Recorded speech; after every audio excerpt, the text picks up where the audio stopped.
ಯಶವಂತಪುರ ವಿಧಾನಸಭಾ ಕ್ಷೇತ್ರದ ಕಗ್ಲಿಪುರ ಗ್ರಾಮ ಪಂಚಾಯಿತಿ 2ನೇ ಅವಧಿಗೆ ನಡೆದ ಚುನಾವಣೆಯಲ್ಲಿ ನೂತನ ಅಧ್ಯಕ್ಷರಾಗಿ ಆಯ್ಕೆಯಾದ ಶ್ರೀಮತಿ ಜಬೀನಾ ಪರ್ವೇಜ್ ರವರು, ಉಪಾಧ್ಯಕ್ಷರಾಗಿ ಆಯ್ಕೆಯಾದ ಶ್ರೀಮತಿ ಸಾವಿತ್ರಮ್ಮ ಕೃಷ್ಣಪ್ಪ ರವರು. ಇನ್ನು ಮುಂದೆ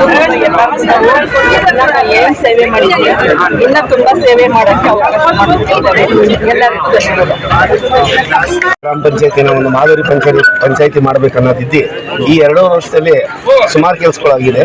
ಇನ್ನು ಮುಂದೆ 2 ವರ್ಷದಲ್ಲೂ ಇದೇ ರೀತಿ ಕೆಲಸ ಆಗಲಿ ಅಂತ ನಮ್ಮಲ್ಲಿ ಬಸ್ ಸ್ಟ್ಯಾಂಡ್ ಗೆದ್ದಾಗ ಇದ್ದಿದ್ದು ನಾವು 27 ಮೆಂಬರ್.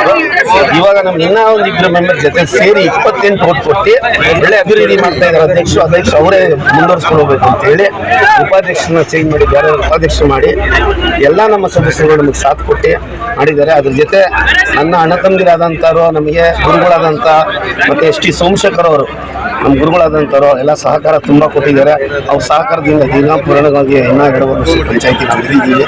ಈ ಪಂಚಾಯತಿ ಏನು ಕೆಲಸ ಕಾಮಗಾರಿಗಳು ಮಾಡಬೇಕು, ಬೆಂಗಾಲ ನಿಂತು ಕಾಮಗಾರಿ ಕೆಲಸಗಳನ್ನ ನಾವೆಲ್ಲ ಸದಸ್ಯರು ಸೇರಿ ಅಧ್ಯಕ್ಷರ ಜೊತೆ ಉಪಾಧ್ಯಕ್ಷರ ಜೊತೆ ಅಂಥದ್ದೇನಿಲ್ಲ. ಜಿಲ್ಲಾ ಪಂಚಾಯತಿ ತಾಲೂಕು ಪಂಚಾಯತಿ ಬಂತು ಅಂದರೆ ಫಸ್ಟ್ ಜಿಲ್ಲಾ ಪಂಚಾಯತಿ ಸದಸ್ಯನಾಗಿದ್ದೆ. ಮುಂದೆ ಕ್ಯಾಟಗಿರಿ ಬಂದರೆ ಯಾರಿಗೆ ಬರಲಿ, ನಮ್ಮ ಕಾಂಗ್ರೆಸ್ ಪಾರ್ಟಿಲಿ ಕ್ಯಾಟಗಿರಿ ಯಾವುದೇ ಕ್ಯಾಟಗಿರಿ ಬರಲಿ, ಯಾರಿಗೆ ಪಕ್ಷ ಟಿಕೆಟ್ ಕೊಡುತ್ತೆ ಅವ್ರ ಜೊತೆ ನಿಂತು ದುಡಿತೀವಿ. ಅದಕ್ಕೆ ನಮಗೆ ಬೇಕು ಅನ್ನೋದೇನಿಲ್ಲ, ಯಾರಿಗೆ ಕೊಟ್ಟು ದುಡಿತೀವಿ. ಒಂದು ಸ್ಥಾನ ಇದೆ, ಅದು ಸಾಧನೆ. ಮುಂದಿನ ಸ್ಥಾನ ಇನ್ನೊಬ್ರು ಕೊಟ್ಟು ನಾವು ದುಡಿತೀವಿ. ನಮ್ಮ ಶಾಸಕರು ಏನು ಹೇಳ್ತಾರೆ ಆ ಶಾಸಕರು ನಮ್ಮ ರೈತರು ನಮ್ಮ ಪಂಚಾಯತಿ ಮೆಂಬರ್ಸು ಎಲ್ಲಕ್ಕಿಂತ ಹೆಚ್ಚಾಗಿ ನಮ್ಮ ಪರ್ವೀಸ್ ಅವರು ಅವರ ಆಶೀರ್ವಾದ ಮತ್ತು ಏನು ಕ್ಷೇತ್ರದ ಮೇಲೆ ಅವರು ಸೋಮಶೇಖರ್ ಅವರ ಆಶೀರ್ವಾದ ಮತ್ತು ಈ ಜನಗಳ ಎಲ್ಲರ ಅಕ್ಕತೆಯರ ಎಲ್ಲರ ಆಶೀರ್ವಾದ ಈ ದಿನ ಇವತ್ತು ನಾವು ಈ ಸ್ಥಾನಕ್ಕೆ ಆಯ್ಕೆ ಆಗಿದ್ದೀವಿ. ಇದಕ್ಕೆ ನಮ್ಗೆ ತುಂಬ ಖುಷಿ ಆಗ್ತದೆ.